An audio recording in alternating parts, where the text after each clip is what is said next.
Et Shalom, dans cette dernière vidéo, si, comme je l'ai dit dans l'autre vidéo, le pape noir, si jamais, dans l'élection qui va revenir, c'est un pape blanc, ça va être le monsieur qui va être un peu en forme, un peu de yeux ronds.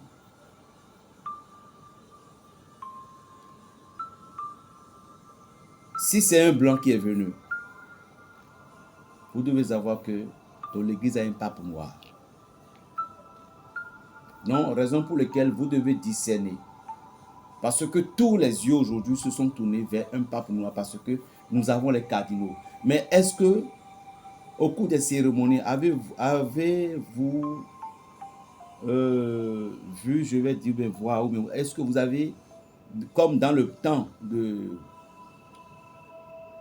même dans le temps de Duc là, dans le temps de pape Jean-Paul II, c'était pas cardinal qui avait fait truc là.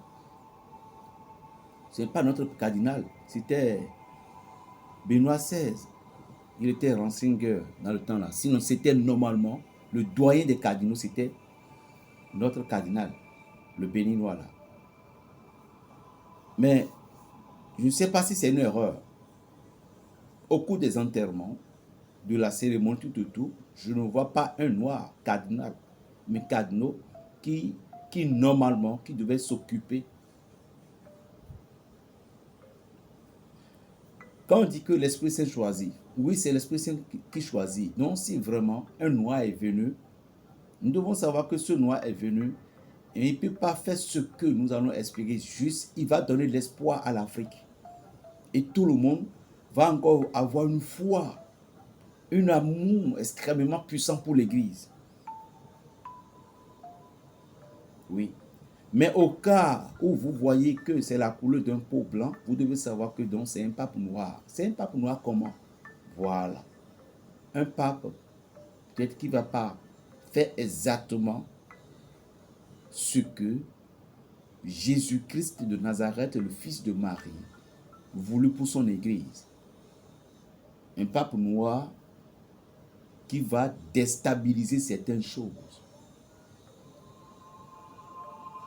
Mais il a été écrit dans la parole de Dieu que vous ne devez pas profaner des choses malhonnêtes contre votre chef. Donc, est-ce que nous devons avoir un pape noir réellement prochainement? Ne basez pas votre expérience, votre esprit sur ces paroles. Jamais ne le faites pas. Il y avait déjà, nous avons déjà connu 3 papes. Mais l'Église n'a jamais mentionné la peau de couleur de ces papes. Que mes chers frères africains ne disent pas que donc il y a une jalousie. Bon, oui, il y a une jalousie, mais ce que nous ne comprenons pas. On dit l'Église catholique romaine. Les Romains, on va dire aujourd'hui que Jésus-Christ, le Saint-Siège de Jésus-Christ est comme leur deuxième tradition. Et je parie que chacun de vous qui, dans votre pays, vous avez vos traditions connues par le monde, vous ne pouviez pas accepter à ce qu'un étranger vienne seulement brusquement devenir le chef de votre tradition là. Parce que vous allez dire que c'est le sang qui parle. Même si avant, c'était les Romains qui étaient entendre jusqu'à ce que ça a été dévié une fois. Raison pour laquelle il fut un temps, l'Église a été divisée en 2. Il y a une qui est au niveau de France et l'autre à Rome. Et c'était vraiment une guerre, on va dire, jusqu'à on a tiré sur Rome. Et ils se sont après compris, reconstruits, et puis nous avons encore une seule pape. Donc, ce qui se passe aujourd'hui, nous devons savoir que le Saint-Siège, le Saint-Siège qui est là, c'est comme aux Romains, ceux qui sont là, les gens de conclave, ils ont préservé ces choses comme leur héritage. Leur héritage.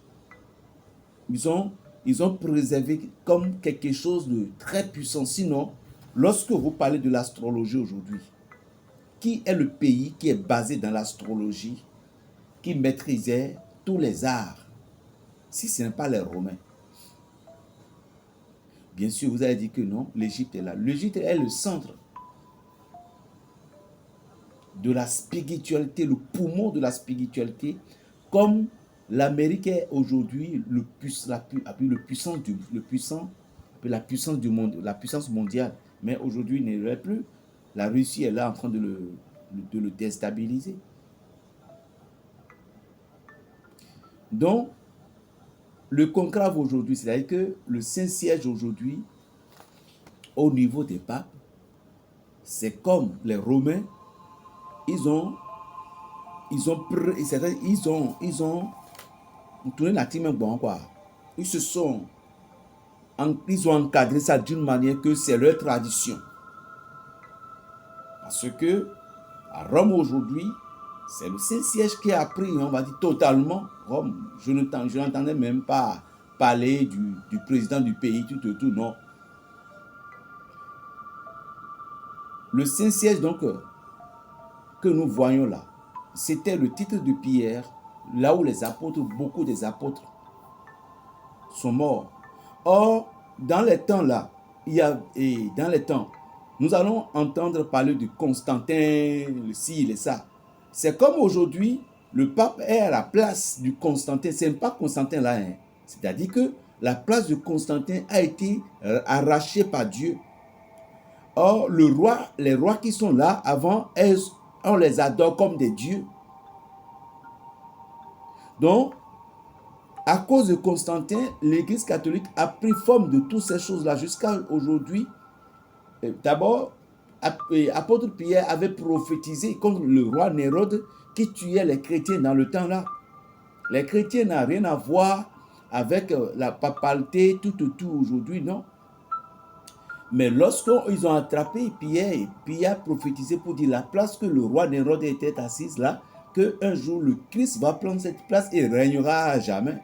Aujourd'hui, comme ça a été prononcé par la bouche d'un saint, alors Jésus a changé le cœur du roi qui est là, qui était le Constantin aujourd'hui jusqu'à ce que et nous voyons le pape qui est sorti dedans aujourd'hui. Mais il est bien vrai que l'Église a pris la possession, le contrôle de cette Église. Mais les Romains n'ont pas oublié leur tradition parce que le pays qui a versé le plus de sang, c'est les Romains. Ce sont les Romains qui ont versé le sang à gogo, que l'on ne peut expliquer. C'est les Romains.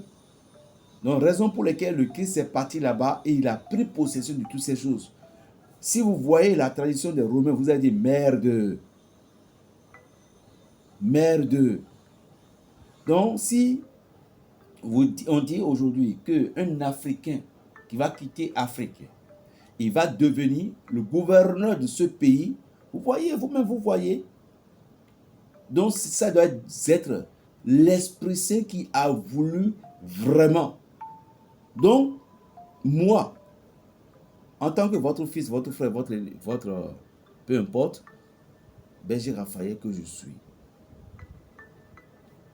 le pape prochain, vous devez savoir que nous avons déjà raté une place au moment où le pape Benoît XVI a pris. Normalement, ça doit être un Africain. Pourquoi ne pas notre Bernardin Ganty? Il peut, dans le temps là, dire, il y a encore d'autres noirs cardinaux comme moi. Parce qu'il est le doyen des cardinaux. Mais sa voix n'est pas si. Lui-même, ils savent que sa voix n'est pas si pesante parce qu'il les connaît. Il maîtrise tous les dossiers là. Donc, il a délégué la place. Donc, nous avons déjà raté une place là-bas. Donc, on va dire que c'est le dernier. Mais on va voir. Alors, mes chrétiens, basez-vous. Ça peut arriver, je dis bien, si ça arrive, que Dieu nous a donné cette grâce, un pape noir va venir, son nom, dans son nom, dedans, on peut avoir J comme le début de son nom, J, ou le nom qu'il va choisir, il doit avoir J dedans. Dans le cas contraire, Dieu, c'est toi qui fais toutes ces choses. Toutes choses viennent de toi. Mais si vous voyez jamais que c'est un homme qui, on va ça, on dit, ça c'est manque de foi, on dit, je ne sais pas quoi. Si un homme de peau blanche qui est venu, vous devez savoir que nous avons un pape noir du cœur. Voilà. Donc nous devons discerner un peu les choses. D'abord, depuis la mort du pape Benoît XVI, tous les papes qui vont passer, c'est des charges. Parce que Benoît XVI est le vrai pape, le dernier pape.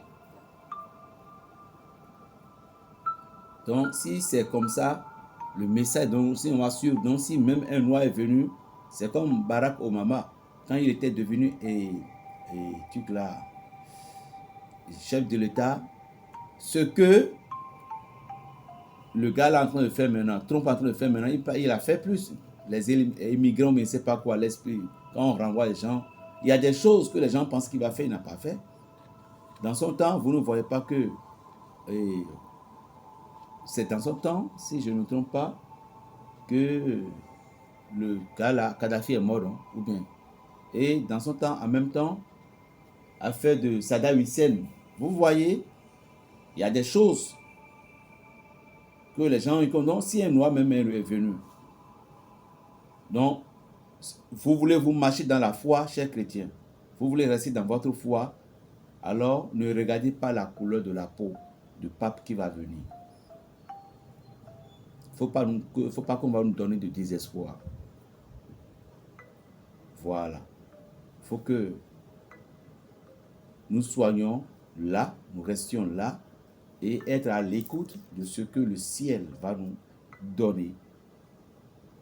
On dit ce que l'homme propose, Dieu dispose.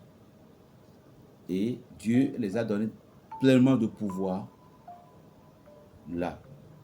Supposons le pape Gelasius qui a fait 4 ans. Il a fait quand même. Il était le dernier pape noir de l'église. Et l'autre c'était Victor Ier, avant que Saint Miltiade est venu.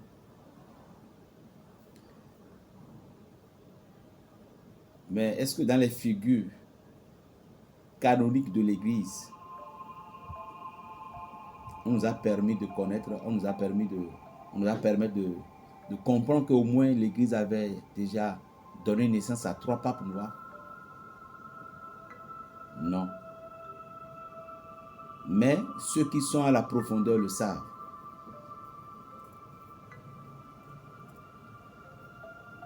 Quelqu'un peut dire, qu'est-ce que tu nous conseilles exactement, berger, dans cette vidéo? Je vous conseille tout simplement de ne pas regarder couleur de la peau. Non, mais regardez juste le sang. L'église va connaître un peu de souffrance, peu importe la pape qui va venir. Et d'abord, l'église connaît tellement de souffrance. Les chrétiens tués, patati patata. En Ukraine, vous voyez les guerres qui se propagent. Les chrétiens innocents. Aujourd'hui, il y a un pays qu'ils ont enlevé le président, là, je ne me rappelle plus du... C'était Liban, je ne sais pas, ils sont plus le président. Il y a un pays là, où les chrétiens qui sont là, la fête passée, ils ont connu tellement de la merde. C'est ça la souffrance de l'église. Appelez-moi berger Raphaël le béninois, le sorcier du Saint-Esprit. Plus 229, le 95, 26, 41, 46. Gardez votre foi. Au nom de Jésus, la victoire est toujours complète. Shalom.